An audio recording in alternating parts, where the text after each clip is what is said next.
சில நேரங்களில் மட்டும்தான் பேச விடுவாரு.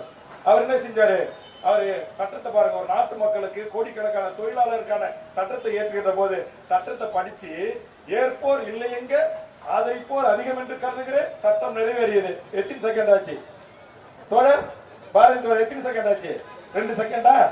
2 செகண்ட்ல இந்த நாட்டில் இருக்கிற 7 கோடி மக்களுக்கு சட்டம் இயற்றப்படுகிற இதெல்லாம் ஒரு மக்கள் அவையா என்று கேட்டு எதிர்ப்பு தெரிவித்து கிழித்தெறிந்தவர் வேல்முருகன். அதற்கு பிறகுதான் அந்த சட்டத்தில் இருக்கிற தாற்பயத்தை புரிந்து கொண்டு அதற்கு பிறகு மாண்புமிகு தமிழ்நாடு முதலமைச்சரிடத்தில் அனைத்து கட்சி தலைவர்கள், அங்கிருந்த கம்யூனிஸ்ட், விடுதலை சிறுத்தை எல்லாருக்கிட்டையும் ஓடி ஓடி பக்கத்தில் உட்கார்ந்து எதிர்ப்பு பதிவு பண்ணுங்க சொன்ன பிறகு ஐயோ அப்படியா இருக்கு என்று அதற்கு பிறகு பேசிய அத்தனை தலைவர்களும் வேல்முருகனுடைய கருத்தை நாங்கள் ஏற்கிறோம், எங்கள் கருத்து தான் வேல்முருகன் கருத்து, வேல்முருகன் கருத்து தான் எங்கள் கருத்து என்று அதற்கு பிறகுதான் சிபிஎம், சிபிஐ, விடுதலை சிறுத்தைகள் என்று அனைவரும் எனக்கு ஆதரவாக பேசினார்கள். அப்படி பேசிய பிறகு அனைத்து தலைவரோடு சென்று மறுநாள் அண்ணன் விடுதலை சிறுத்தைகளுடைய திருமாவளவனை தொடங்கி கூட்டணி கட்சி தலைவர்கள் அனைவரும் போய் முதலமைச்சர் கோட்டையில் சந்தித்து அந்த சட்டத்தை எக்ஸிக்யூட்டிவ், அதாவது நடைமுறைப்படுத்த விடாமல் ரத்து செய்தவன் வேல்முருகன், அதில் பங்காற்றியவன்